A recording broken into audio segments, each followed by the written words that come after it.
अमृता फडणवीसांनी थेट शरद पवार यांच्यावर टोलेबाजी केली आहे। ज्यांना स्वतःचं घर भरायचं असे लोक निवडणुकीमध्ये जिंकणार नाहीत असं अमृता फडणवीसांनी म्हटलंय। मुलीला मुख्यमंत्री करण्याचं स्वप्न बघणारे मदतीला येणार नाहीत। नागपूरमध्ये आयोजित एका मेळाव्याच्या माध्यमातून अमृता फडणवीस यांनी शरद पवार यांना टोला लगावला। लोकांना पुढे नेणारे लोक निवडून आले पाहिजेत असं महत्त्वाचं विधान देखील अमृता फडणवीस यांनी केलंय।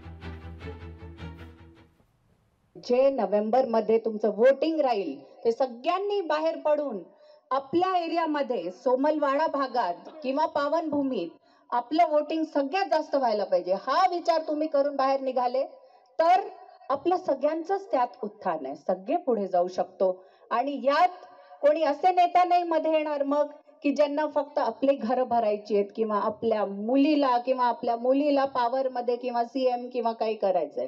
ज्यांना फक्त लोकांची पर्वा आहे असे नेता पुढे आणायचे आहेत।